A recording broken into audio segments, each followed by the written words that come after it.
ఏపీలో ఎలక్షన్స్ రాబోతున్నాయి కదా, ఏ ప్రభుత్వం వస్తుంది అనుకుంటున్నారు? టీటీపీ వచ్చింది. ఎందువల్ల? ఎందువల్ల అంటే వైసీపీ వచ్చి ఏం మనకి ఇది చేసింది దానివల్ల. అంటే లేడీస్కి ఎక్కువ డబ్బులు ఇచ్చాం సంక్షేమ పథకాల ద్వారా, అలాగే 40 సంవత్సరాలు నిండిన వాళ్ళకి 18,000 ఇస్తున్నాం అంటున్నారు కదా. ఇచ్చారు, ఎవరికి ఇచ్చారు? ఎవరికి ఇవ్వాల? ఎవరికో ఇస్తే ఒకవేళ ఒకళ్ళకి ఇద్దరికి ఇవ్వచ్చు. అలాగే ఇప్పుడు చంద్రబాబు నాయుడు పరిపాలన చూసారు, ఇప్పుడు జగన్ పరిపాలన చూస్తున్నారు కదా, ఇద్దరి మధ్య తేడా ఏంటంటారు? వేస్ట్ అండి జగన్. కానీ 175 గెలుస్తామంటున్నాడు కదా. అవన్నీ వేస్ట్, గెలవడం గెలిచినాక.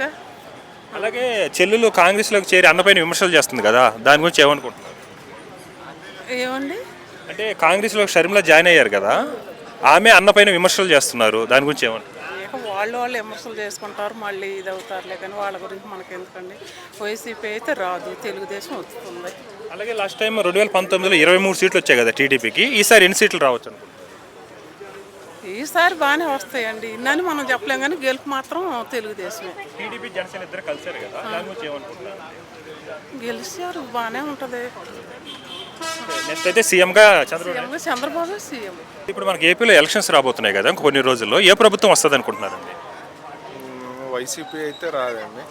ఎందుకు వైసీపీ రాదనుకుంటున్నారు? ఎందుకు వైసీపీ రాదని అంటే అంత ఏం అభివృద్ధి జరగలేదు, ప్లస్ ప్రజల్లో చాలా వ్యతిరేకత ఉంది.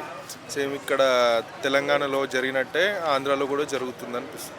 కానీ జగన్ గారు మాత్రం అభివృద్ధి చేసాం, అలాగే సంక్షేమ పథకాలు ఇచ్చాం అందరికీ, సో ఈసారి 175 గెలుస్తామంటున్నారు కదా. రాదండి.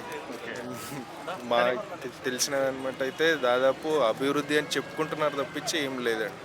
అలాగే మీరు టీడీపీ జనసేన ఇద్దరు కలిసి పొత్తు పెట్టుకున్నారు కదా, సో మీకు ఎలా అనిపిస్తుంది? ఆ పొత్తు గురించి ఏమనుకుంటున్నారు? ఆ పొత్తు వల్ల కలిసి వస్తుందండి గవర్నమెంట్ ఫామ్ చేయడానికి. ఒకవేళ సిబిఎన్ గారు వస్తే ఎలాంటి మార్పు కోరుకుంటున్నారు?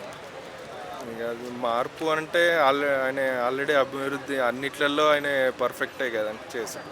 గతంలో చంద్రబాబు నాయుడు గారి పరిపాలన చూశారు, ఇప్పుడేమో జగన్ గారి పరిపాలన చూశారు. మరి ఎవరిది బెటర్ కనిపించింది? ఎవరు హామీలు కరెక్ట్గా నెరవేర్చారు?